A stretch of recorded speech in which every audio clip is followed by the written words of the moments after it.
This is TikTok with AWR, Transformation in Christ Talk. Usapang buhay na binago at patuloy na binabago. Ating mapapanood at mapapakinggan sa ang dako man ng mundo. Hindi man madaling magbago, pero marami nang nagbago dahil kay Kristo. Naging posible sa iba, hindi rin imposible sa iyo. My story could be your story. This is Jazel Diaz. And this is Rocky Lokban. Tara, samahan niyo kami every Tuesday 8 p.m. Dito lang sa AWR 89.1 FM. Hello mga ka-TikTok! Welcome to Transformation in Christ Talk with AWR. Nakikinig at nanonood po kayo sa programang Usapang Pagbabago kay Kristo. Sa loob ng isang oras ay makakasama niyo po kami. Ako po ang inyong kakwentuhan, DJ Mary Me. At ako naman po ang inyong DJ na si DJ Rock at excited na nga po kami na muli na naman po tayong makakapagkwentuhan mga ka-TikTok ng panibagong kwentong pagbabagong buhay kay Kristo ng ating pong makakasamang guest maya-maya lamang. Kaya DJ Me, Yes, binabati po namin ang lahat ng nakikinig sa ating radio station na 89.1 FM at nanonood sa ating Facebook page at YouTube channel Adventist World Radio Manila. Kung di pa po kayo nakakapag-subscribe, like, share, ay gawin nyo na po dahil magiging parte po kayo ng ating ministeryo.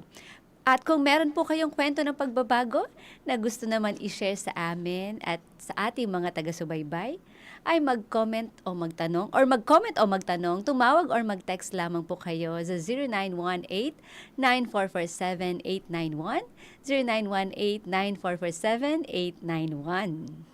yes, at muli binabati po namin ang aming mga masusugid na tagapakinig ng 89.1 FM at ganoon din po sa ating Facebook at YouTube channel na Adventist Word Radio Manila. At of course, DJ Me, hindi papahuli ang ating mga timbahay. Sila nanay, sila tatay, sila ate, sila kuya.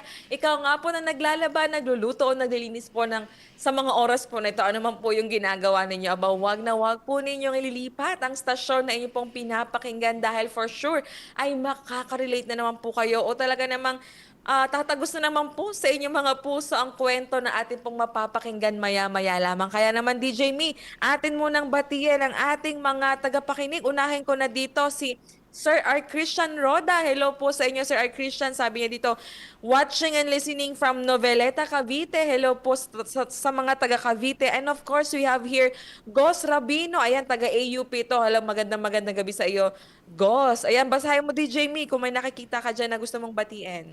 Yes, binabati po natin ang ating taga-subaybay. Ma'am Evelyn Tayag, hello po sa inyo. Ma'am Mary Grace Ulpindo. Ma'am Mer Tessera. Ma'am Eloisa Valino at syempre ang aking pong family, Martinez Angeles family. Hello po sa inyo dyan. At ganyan din po ay meron pa si Ma'am Rolanda Estonelo. God bless daw po sa ating lahat. Yes, at may nag-ano pa dito, may nag-comment pa kay Sir John Paul Gabrido. Hello din po sa inyo. Kay Sir Tupe Iyalon, sabi niya, watching from Las Piñas. Hello po sa mga taga Las Piñas po. Good evening po, Ma'am Mary Me. Kailan ako kaya ma-interview ulit ng part 2? Ay, ba, may part 2 na kaagad. Wow! Sige po, pag-usapan po natin yan. So kung kayo po ay nakikinig sa mga oras na ito, kung nais niyo pong mag-greet, kung nais niyo pong ma-shoutout, mag-comment na po kayo sa ating comment section para po mabati po namin kayo maya-maya. So DJ Me, ipakilala mo na sino ba yung ating guest na makakasama ngayong gabi? Yes, excited tayong malaman dahil kakaiba ang kwento na ito. Mhm. Siyempre, walang iba ang ating guest ay si Kuya Felix Turmes. Ayan. Yes. Hello po, Kuya Felix. Hello po, magandang Hello. gabi po sa inyo DJ May at DJ Rock. Yes, bati ka muna, Kuya Felix. Medyo lapit ka sa iyong mic. Ayan. So, akin po palang binabati ang aking mga kasamahan dyan sa kulungan, sa Iloilo na nga pututan, lalong-lalo na sa namumuno kay Judge Maranyon at saka kay Ma'am Hini Gregorios. So, maraming salamat po sa patuloy na pagsuporta at pag-abide ninyo sa programang ito at sa akin. Yeah. Amen. Ayan. So ngayon wag na natin patagalin, Kuya Felix, no, para mas talagang makilala ka ng ating mga tagapakinig ngayon. So pwede bang magbigay ka po ng basic introduction about yourself po, kung kayo po ba ay single, married, may pinagkakaabalahan, ano po ang inyong mga ginagawa. Ayan, para mas lalo po kayong makilala po ng ating pong mga ka-TikTok. Sige po, bago po tayo mapasimula, ako po muna ay magpapakilala sa inyo. Ako pala ang inyong lingkod, Brother Felix Andrada Tormes. Ako po ay isang driver at sa ngayon ay isa po akong naglilingkod bilang alagad ng Diyos bilang lima ng distrito ng Muntinlupa District. So, ang akin po kinabalahan ngayon ay ako po ay nagba-Bible study. Ako po ay 35 years old at ako po ay single. Oh, hindi pa pala married ito si Kuya Felix. Kayo po ay Oo tubong taan po, Kuya Felix? Ako po ay taga Iloilo. Ilonggo, Gidhaw? Ilonggo. Ah, pero kayo po ay may family po ba dito sa Manila? Meron akong kapatid dito, si Marites Tormes. Mhm. Batiin niyo po, baka pa nakikinig po siya ngayon. Akin po palang binabati ang aking kapatid ni sa Marites Tormes at ang aking kapatid na si Ate Maricon, ang aking nanay dyan sa Iloilo, Leticia Andrada Tormes, Maricon Tormes at ang iba ko pang mga kapatid, no? So magandang gabi sa inyong lahat at nandito na po ang inyong anak na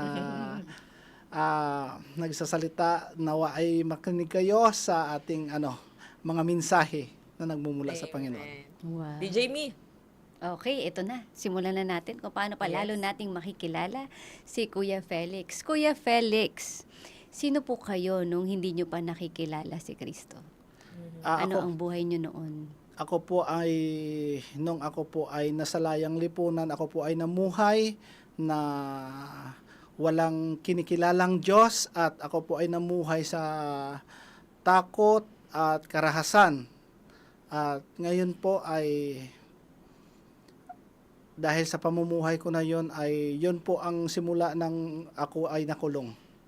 Oh, gaano po kayo katagal na nakulong, Sir Felix? Ako po ay nakulong ng 6 years, 8 months sa loob ng bilangguan. Ano Kuya Felix yung mga karanasan nyo? Paano nangyaring nakulong po kayo? So, ang karanasan ko nung ako po ay nakulong, ang aking kapatid na ang pangalan niya ay Makmak, ay siya po ay nagpakamatay at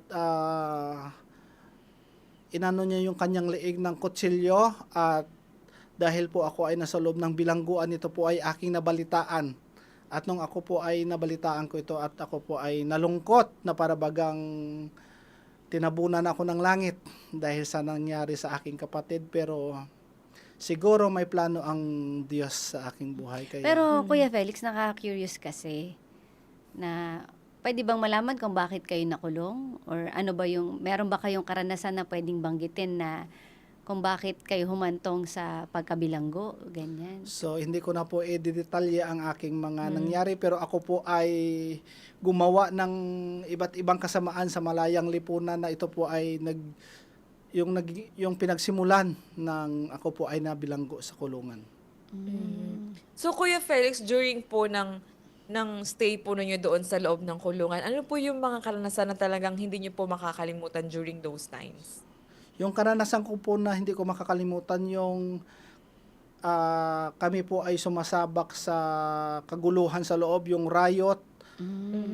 Sa araw-araw naming pamumuhay doon ay meron kaming takot dahil hindi namin alam kung kailan mamamatay kami. Dahil po sa loob ng bilangguan ay ang mga tao ay puro kriminal at hindi mo po hawak ang iyong buhay sapagkat biglaan lang magkakagulo at hindi mo alam baka ikaw ay masaksak o masangkot sa kaguluhan.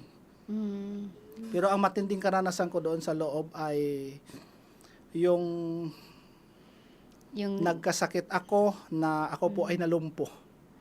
Oh, bakit po? Bakit po dumating sa ganong punto po, Kuya Felix? Dahil po sa sa pagkain na amin pong kinakain doon sa loob at kulang po kami sa sa ehersisyo sapagkat kami po ay nakabilanggo. Akala ko may mga exercise doon. Yes, Nakikita meron ko din. sa Meron din naman po mga exercise doon pero hindi po talaga sapat kasi pag nagkaroon ng kaguluhan, pinapadlock po kami sa selda. Naranasan namin doon po na kami po ay pinadlock ng 1 buwan at yun ang simula na ako po ay nalumpo. 1 buwan? Opo. Ibig sabihin, ano yun, yung kwarto lang ba siya na malahat kayo doon, ang dami, ganun? Yes po, isang selda po siya na ang mga tao ay umaabot sa 90 o 100. Gano'ng 90 kalaki to kaya 100? yun? Gano'ng kalaki? Ano po kayo matulog? Like may higaan po ba? Oo. O kanya-kanyang upuan lang? Ganyan? Nakahiga po kami rin, pero ang higaan po namin ay ang paghigaan namin ay nakatagilid. Kapag ikaw ay tumayo at umihi, pagdating mo wala ka na pong matutulugan. So, paano yun nangalay yung, kaya ka nalumpo ba dahil nangalay yung, ano mo? Opo, nangalay ang aking tuhod Tuhod. dahil nagsisikipan po kami sa loob ng bilangguan. 1 buwan ba naman yun, DJ Rock? Kaya ngayon, na-quarantine ka nga lang nung di ba? Nung COVID time, parang di mo na kaya. How much more yung 1 buwan? Oo, grabe naman yun. So, during ba nung nasa kulungan ka, Kuya Felix, nabibisita ka po ba ng family mo? Mga kaibigan mo? Nung ako po ay nasa jail pa lamang, ang dinadalaw po ako ng aking nanay, pero paminsan-minsan lang. Pero nung ako ay nabiyahe na rito sa Muntinlupa, ay wala na pong dumadalaw sa akin. Yung kapatid ko naman dumalaw lang sa akin nung siya ay umuwi na galing abroad. So, during ba that time, Kuya Felix, talagang, ano po yung reaction ng family nyo nung nalaman nila na nakulong po kayo? Masakit din po sapagkat nung ako po ay hindi pa nakakulong, ako po ay tumutulong din sa kanilang mga pangangailangan, sa kanilang mga kinakain. Pero nung ako po ay nakulong, ay nalungkot na rin sila sapagkat wala na rin magbibigay ng suporta sa aking mga magulang, sa aking ina, at higit sa lahat sa aking kapatid. DJ, may gusto ko lang din itanong kay Kuya Felix, no, na ano po yung naka-influence sa inyo? Bakit niyo po nagawa yung mga bagay na yun na naging dahilan po para po kayo ay makulong? Is it personal choice niyo po ba yun o dahil influence po ng mga kaibigan niyo o nadala po ba ng pangangailangan? Ako po kasi ay namuhay po kasi ako na hindi ko naranasan ang pagmamahal ng isang ama, ng isang ina sa aking buhay. Wala pong magulang o ama na nangangaral sa akin. Kaya namuhay ako na walang nagmamahal at namuhay po ako na yung aking pamumuhay ay halos puno ng kasamaan dahil wala akong nakikitang pagmamahal sa akin at para bagang pinabayaan ako ng aking magulang. Bale, Kuya Felix, ibig niyo sabihin ang pamilya niyo ay malayo sa inyo? O wala na sila? Ang aking tatay ay namatay at hindi ko po siya nakita, hindi ko Okay. po kikilala. Yung nanay niyo po, Ang aking nanay naman ay nabubuhay at nandun ngayon sa amin sa Iloilo. so nagkahiwalay kayo, nagpunta kayo dito sa Manila, nasa Iloilo siya. Hindi po, doon po kami sa sa Iloilo naninirahan. Ah, Bali nung bata pa po ako ay galing po kami sa doon ako ipinanganak sa Isabela Negros Occidental at nung 7 taon ako nagkaroon ng kaguluhan doon sa Isabela Negros at kami po ay pumunta dito sa Iloilo. Doon kami nanirahan at kasama ko ang aking nanay, ang aking mga kapatid, pero pangsamandali lang kasi ang mga kapatid ko ay nagkahiwalay kami. Sila ay naghanap ng trabaho maging ang aking nanay. so bali broken family ang Opo. dating. Oh. Bali ako po ay namuhay na nag-iisa at walang kasama po. Nako, DJ May, simula pa lang nung ating kwentuhan, pero para makapagdamdami na ang mga nababahagi agad ni Kuya Felix. And for sure, sa ating pong mga ka-TikTok ay talaga namang tumatagos sa puso nyo ang kwento na ating pong mapapakinggan. Pero medyo bibitinin lamang po natin ng konti mga ka-TikTok, DJ May and Kuya Felix. At atin mo na pong mapapakinggan ng isang napakagandang awiting may pinamagatang Kay Jesus Manawagan by the Bereans.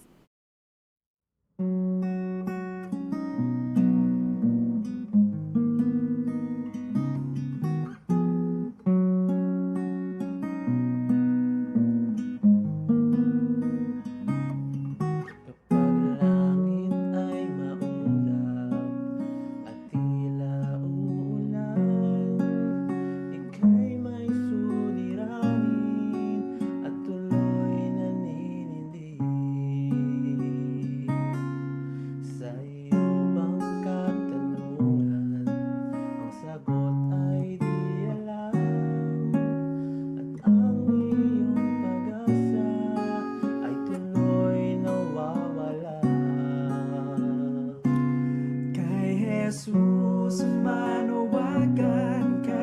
Jesus, lumapit siyang daan, siya ang buhay, sagot sa suliranin, ano mang kahilingan, ano mang dalangin kay Jesus manawagan, ikaw ay diringgin. Tulad ng mga propeta noong unang panahon, sa hirap at ginhawa, sa Diyos nagtiwala. Kaya ang paalala sa ating magtiwala, upang ang buhay natin ay lubos guminhawa. Kay Jesus manawagan, kay Jesus lumapit siyang daan, siya ang buhay, sagot sa suliranin, ano mang kahilingan, ano mang dalangin kay Jesus manawagan, ikaw ay diringgin.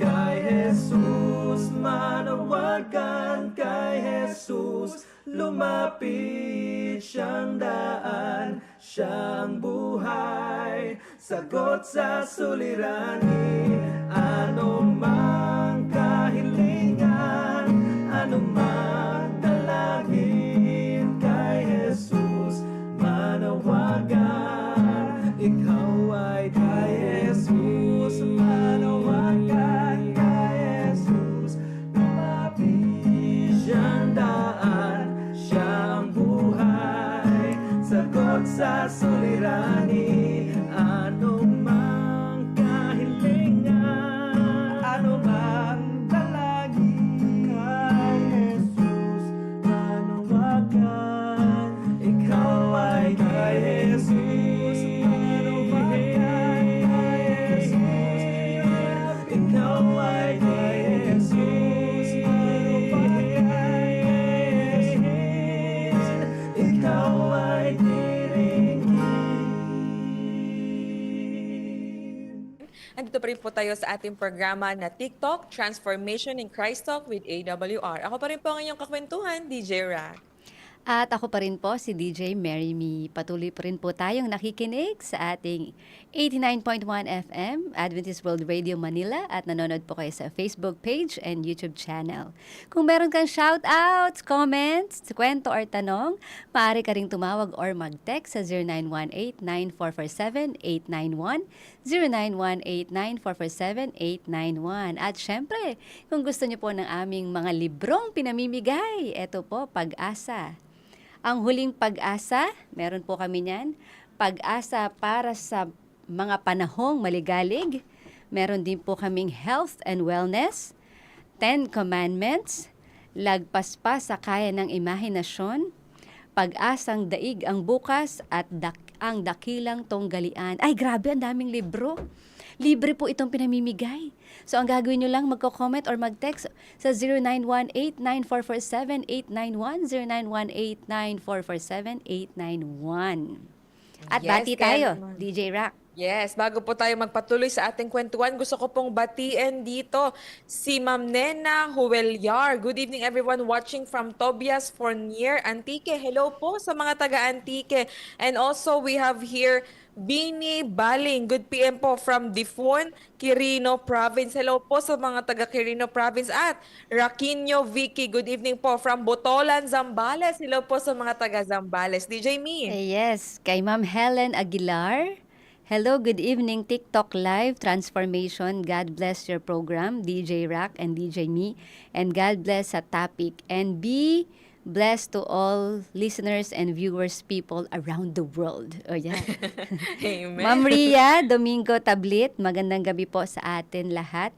Watching from QC. Dan sharing po. Thank you for sharing. Thank you po for sharing. Ayan, si Ma'am Mel Kaina Ruiz, nakikinig ako sa radio while watching FB Live. Ikaw naman, DJ Yes, Rock. also we have here Ma'am Giron Imelda. Good evening po sa lahat. God bless din po sa inyo. At kasabi Yes. po dito ni Ma'am Maricon Tormis, hello, my love brother.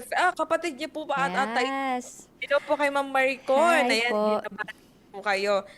At ayan, sabi ni Sir Tupeyal, kababayan pala kita brother, Agisan. Ayan, nawala. Agisan ako, Himamaylan. Ayan, may mga kababayan na po pala dito. Baka may nababasa ka pa dyan, DJ Ni. Meron pa, ito pa, si Ma'am Jenny Baladjay. Good evening, watching from Imus. Ay, sa mga taga Cavite. At may comment ulit si Sir Topi Yalon. Sabi niya, siya bilibid ako Imo City J lang pero mabuti ang Panginoon binigyan niya ako ng pagkakataon para magbago tapos ngayon sobra-sobra na ang gawain na binibigay sa akin ng Panginoon. Amen po. Wow, amen. Ako, magkakosa pala sila ito dati. Pero mga binago ng Panginoon. So, DJ Min, Yes. patuloy na tayo sa ating kwentuhan. Hello Yes. po, Kuya Felix. Hello, Kuya Felix, andiyan ka po. pa? Hello. po. Ayan. Ayun. Kuya Felix, so ngayon, punta na tayo sa exciting part. Ito na talaga para mas makilala at malaman na ng mga tagapakinig natin paano ba ikayo binago ng Panginoon. So Kuya Felix, paano nyo po nakilala si Kristo? Ano po yung naging turning point po ng buhay nyo? So, nakilala ko po si Kristo doon nung ako po ay nabilanggo.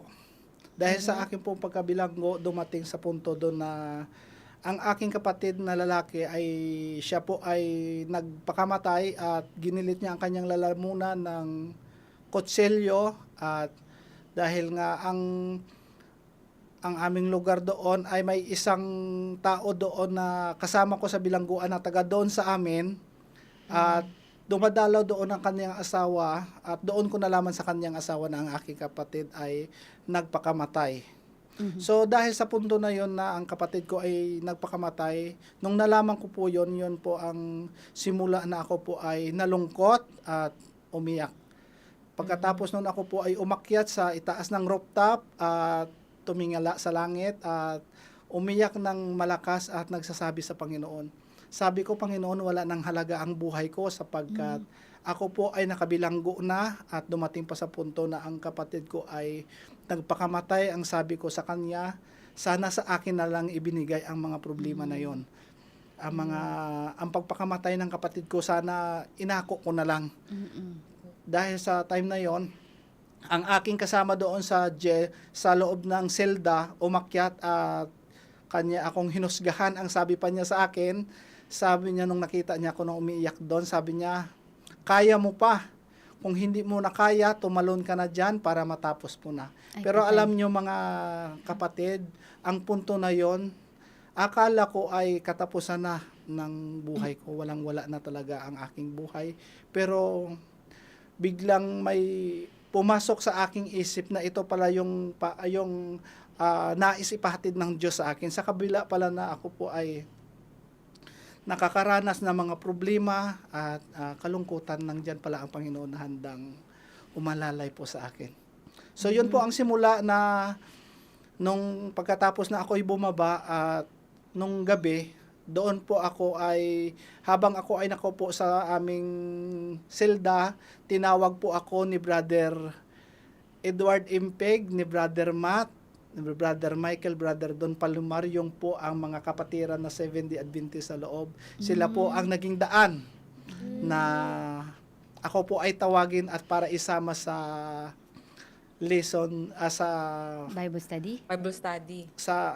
kasi may doon may ang lesson kasi yun ang pinag-aaralan na nila tuwing gabi, alas 7 ng gabi. Worship, yun. yun. Yung tinawag po nila ako at sumama ako doon. At ang unang pag-umpisa ng pagbabasa ni Brother Matt ay ako ang pinabasa ng Biblia. Bagamat ang aking pagbabasa ay pautal-utal sapagkat ay ganun nga ay wala tayong pinag-aralan. Pero pinabasa niya sa akin ang talata na kung paano makikita sa Hebreo chapter 12 verse 1 chapter 12 ano ba 'yun? 12 Opo. For- Basta yun po yun. Oo.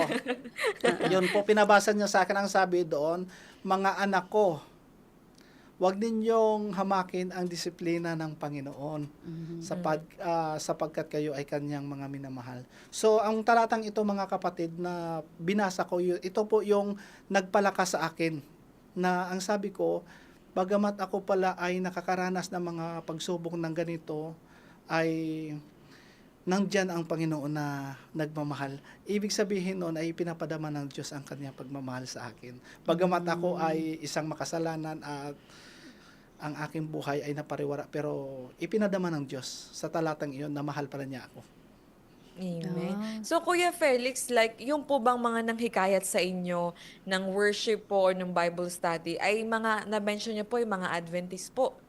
Opo, mga Adventist po, yun ang mga kasama ko po doon sa jail na mga masisipag sa pananampalataya at nagiging kasama ko po yun sila sa paglilingkod. Tuwing gabi, alas 7 ng gabi kami po ay nag-worship sa gabi, tapos tuwing umaga kami po ay nagba-Bible study alas 7 din ng umaga. Kasi at DJ Mino, meron tayong mga prison ministry. At talaga yung mga masigasig nating kapatiran na bumibisita sa mga kulungan at may mga tumatanggap sa Panginoon at sila nga ay nabautismuhan at yun nga, ano, kahit na nakasakulungan sila ay kumbaga pinapractice na nila yung faith o yung truth na kanilang natutunan. So ikaw ba, Kuya Felix, ikaw po ba ay talagang Adventist o ikaw po ay galing sa ibang religion before? Ako po talaga ay galing po ako sa Catholic Church. Nung ako po ay nasadlak sa loob ng bilangguan at ako po ay dahil sa tulong ng mga kapatid na ginamit ng Panginoon para ako ay mailapit sa ating mahal na Panginoon, ako po ay nagsuri ng Biblia at doon ko po natuklasan ang katotohanan. Grabe DJ Mino na talagang kumbaga ang daming kaparaanan ng Panginoon para malaman mo yung truth. And who would have thought na sa loob pa ng kulungan niya matatagpuan ang Panginoon sa kanyang buhay. DJ Mino. Yes. Nabanggit nyo kanina, Kuya Felix, na hindi kayo marunong magbasa noon. Parang sabi nyo, utal-utal yung pagbabasa nyo. So sabi nyo, nakatulong sa inyo yung pagbabasa ng Bible. So paanong nangyari na nabasa nyo yung Bible sa meron pang nagturo sa inyo? Ay, pero bago po yun, kayo ba ay nakapagtapos ng pag-aaral? Ang totoo niyan po, ako po ay hindi ako nakapag-aral.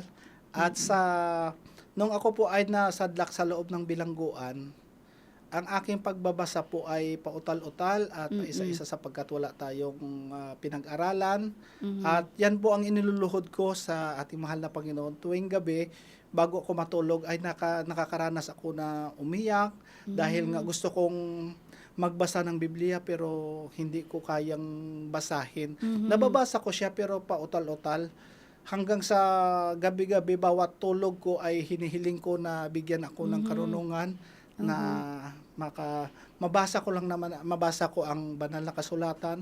At yun nga, sa kalahating taon ko sa jail, kung saan ako ay nakabilanggo diyan sa Iloilo, Pututan, Sananga, kalahating taon po ay sa tulong ng Panginoon at sa gabay ng kanyang banal na espiritu, ako po ay natutong magbasa at paunti-unti na ipinapaunawa niya sa akin ang kanyang banal na kasulatan at hanggang sa natuto na po akong bumasa dahil po sa Panginoon. Grabe, DJ Rock. Alam mo yung kailangan pang mag-aral ng kinder, di ba? Grade 1 para magbasa. Pero yung sa todo yung panalangin ni Kuya Felix at ang binabasa niya ay Bible, talagang nakita natin doon yung kapangyarihan ng Panginoon kasi yun nga ay salita ng Diyos. Tsaka kwento ko lang, DJ Rock, alam mo yung anak kong panganay. Mahilig kasi kami magbasa ng Bible. Yun lang talaga binabasa namin, mag-worship kami. Tapos minsan, tinry ko lang siyang turuang magbasa. Tapos nagulat ako, ang bilis niya natutong magbasa. Sabi ko, paano nangyaring natuto ka magbasa? Kasi yung pala, tinitingnan niya lahat ng words.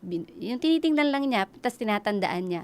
At natuto na siya magbasa. Ang sabi ko, talagang Bible lang yung binabasa namin. So, ibig sabihin talaga, ang Bible ay makapangyarihan. Dahil yan ay salita ng Diyos. At yun nga, may patotoo tayo kay Kuya Felix din, di ba? Totoo. Nako, DJ Min, nababanggit mo na nga yung mga changes o yung mga paunti-unting pagbabagong ginawa sa kanya ng Panginoon. Pero Kuya Felix, tingin mo ikaw, sa experience mo na nakilala mo yung Panginoon, natagpuan mo yung katotohanan, ano po yung mga binago talaga ng Panginoon sa inyong buhay at patuloy na binabago hanggang ngayon? So, Ako po dati ay ang aking karanasan po, ako po ay namumuhay sa magulong pamumuhay. Pero alam nyo mga kapatid, ang totoo niya na nakapagbago sa aking buhay, yung patuloy ko na paglapit sa atin mahal na Panginoon. Bagamat ako po ay hindi naman tayo perpekto, ako po ay isang makasalanan din. Pero dahil sa tulong, sa kapangyarihan at pag-ibig ng Diyos, ako po ay unti-unting yung magulo kong pamumuhay ay unti-unti po itong binabago ng ating mahal na Panginoon. Hindi po ako ang nagbabago sa aking sarili, kundi po ang Panginoon ang nagbago sa aking buhay po. Amen. So Kuya Felix, kailan po ninyo tinanggap yung Panginoon sa pamamagitan po ng bautismo? Ako po ay nabautismuhan sa Nanga ay March 23, 2019. 2019. So malapit ka na ulit mag-birthday, spiritual birthday this March, Kuya Oh, Felix. wow, happy Amen. birthday. Opo. So kayo po ay nabautisman 2019. At ano pong sabi po ng pamilya po ninyo at nakita po nila yung malaking changes sa inyo? So, nagpapasalamat ang aking nanay at ang aking mga kapatid, pero bagamat sa pamilya namin ako lang po ang Seventh-day Adventist, pero sa tulong ng Panginoon ito po ay tinanggap naman ng aking nanay at ng aking mga kapatid. Wow, At praise kayo the po Lord. ay kailan po nakalaya sa kulungan naman, Kuya Felix? Lumaya po ako ng February 28, 2025. Ah, 1 year na. 1 year na po ako. Wow, happy Wow, so anniversary. bago lang po pala. Oo, congrats po. Nakakatuwa naman. So ngayon po, Kuya Felix, saan po kayo nag-i-stay ngayon? Kung kayo po ay taga Iloilo. Ako po ngayon ay nakatira sa festival sa Alabang. Doon po ako nakatira at ang aking tinitirhan po ay yan po ay binabayaran ng Muntinlupa District. Yan po ay 5 church ang bumabayad dyan sa aking tinitirhan dahil ako po ay naglilingkod sa Muntinlupa District bilang liman. So, paano yung Kuya Felix yung ginagawa nyo? So, yun po ang aking Bilang layman? Bilang layman po ay ako po ang nilagay doon sa Ano po yung nagbabahay-bahay po kayo? Or ano po yung ginagawa? Yes po, ako po ay inilagay doon sa simbahan, Simbahan. na nangunguna doon sa PhilInvest tapos ako po ay nagba-Bible study, nagbabahay-bahay So, po. you mean kayo na ngayon ang nagba-Bible study? Opo. Oh. At katunayan po ay kasama ko po ang grupo na binuo ng ating mahal na Panginoon, yung Angels Boys, na Wow. masisipag din Hello po, Angels Voice. sa gawain ng Panginoon. Praise the Lord. Wow, batiin mo naman, Kuya Felix, ang iyong Mga grupo. kasamahan. So, binabati ko po ang aking dyan mga kasamahan sa Muntinlupa District, lalo na yung mga Angel Boys na mas kasama ko sa paglilingkod, sa pagbabible study. Nawa ay tayo po ay patuloy na magsumikap at magkaisa para sa gawain ng ating mahal na Panginoon. Amen. Grabe DJ Rock, no? Yung nagsimula ka sa mahina ka magbasa, Mhm. tapos natuto kang magbasa, tapos binasa mo na ng binasa yung Bible. Tapos Totoo. ngayon, ikaw na ngayon ang nag-share ng Bible sa ibang tao. Wow. Mhm. Grabe yung Totoo. yung karunungan na tinatanggap nyo galing sa Panginoon. Kaya may nagko-comment dito, DJ, may sabi ni Ma'am Helen, hello, Brother Felix. Very good ang inyong pong pananampalataya na ginaguide ka ng banal na espiritu na ginagabayan ka para makapagbago ng tuluyan. Praise the Lord. Amen po, Ma'am Helen. Maraming. Ay, gabatiin din natin DJ Me, si DJ Lou. Hi, sabi- DJ Lou! Hello sa iyo. DJ Hello. Me, bago tayo magtapos, baka may nais ka pang itanong kay Kuya Felix. Ayun. So, Kuya Felix, balikan ko pa lang po saglit. Yung paano nyo naramdaman na gusto nyo na talagang ibigay yung buhay nyo sa Panginoon?